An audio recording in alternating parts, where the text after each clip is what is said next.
बीहड़ में बड़े बड़े बागी हुए हैं। चंबल के डकैतों के नाम की गूंज काफी अरसे तक सुनाई देती रही। चंबल के डकैतों का खौफ इतना रहा कि अकेले चंबल नहीं, पूरे मध्य प्रदेश तक भी गूंज रही। लेकिन क्या आपको पता है, आजादी से पहले उस डकैत का नाम, जिसका नाम सुनने के बाद अंग्रेज थर्रा जाते थे, और थर्राते इस कदर थे कि आगरा से ग्वालियर जाते वक्त अंग्रेज जो है उनको इतना डर था कि जब तक ग्वालियर आ नहीं जाता था तब तक वो चैन की सांस नहीं लेते थे। मैं बात कर रहा हूं डकैत लुक्का उर्फ लोकमान दीक्षित की। लुक्का उर्फ लोकमान दीक्षित की कहानी आपने शायद कम ही सुनी होगी। मैं आपको बताता हूं कैसे डर जो है वो इस कदर था लुक्का के नाम का अंग्रेजों के मन में कि थर्रा जाते थे।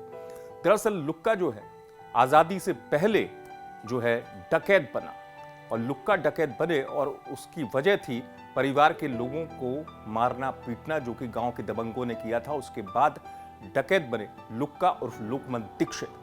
और उस दौर में जब आजादी नहीं मिली तो उससे पहले इस कदर खौफ था अंग्रेजों के मन में कि वो अंग्रेजों के घर में घुसकर, अफसर जो अंग्रेज थे, अफसर उनके घर में घुसकर लूट कर देते थे, हथियार लूट लेते थे। और अंग्रेज और जमींदार जो सफर पर निकलते थे, कहीं पर भी रास्ते में उनको डर रहता था कि लुक्का उर्फ लोकमान दीक्षित ना आ जाए।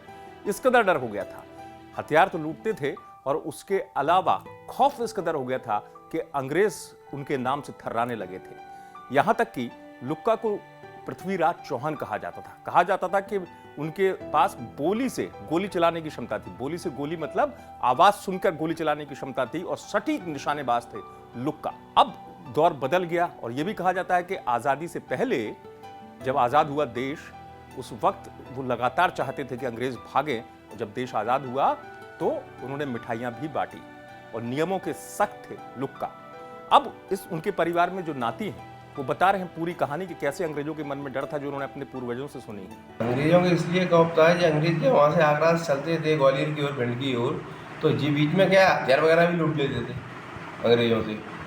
तो हथियार वगैरह लूटे तो इसलिए खौफ खाते थे, और ऐसे ही चलता रहा। तो हथियार वगैरह कभी कभी घर जो वहाँ रुकते थे, इनका प्लाटून रुकती थी, कई बार तो वहाँ पे दबिश मार दी, वहाँ से हथियार वगैरह ले लिए उनके, इसलिए खौफ ज़्यादा था। तो अंग्रेज क्या डरते थे उनसे? हाँ, अंग्रेज तो दहशत में रहते थे, कहीं गैंग नहीं आ जाए कहीं। और ऐसे, और 15 अगस्त 1947 में देश आज़ाद हुआ था तो उन्होंने मिठाइयाँ ही बांटी थी पूरी गैंग ने। तो इनके डकैत, इनके सरदार कौन थे जब इन्होंने?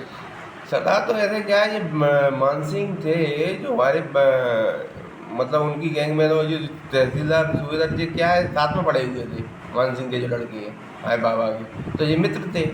तो इसकी वजह से वो वहाँ पे टच में थे, तो वहाँ से गैंग में हो गए। कौन कौन था उस गैंग में? गैंग में मान सिंह की तो गैंग ही थी, उसमें तहसीलदार के लड़के थे, रुपए भी थे। रुपए खत्म होने के बाद फिर बाबा ने गैंग चलाई, ऐसे चलाई साल डेढ़ साल गैंग कम से कम, उसका समर्पण किया उन्होंने। सुना आपने। अब परिवार में नाती रह गए जो बता रहे हैं पूरी कहानी लुक्का उर्फ लोकमान दीक्षित की। तो बता दूं आपको कि अंग्रेजों के मन में वास्तव में इस नाम का इतना खौफ था कि उस दौर में अंग्रेज भले ही पूरी सेना के साथ जाया करते थे, लेकिन एक लुक्का उर्फ लोकमान दीक्षित भारी पड़ता था अंग्रेजों पर।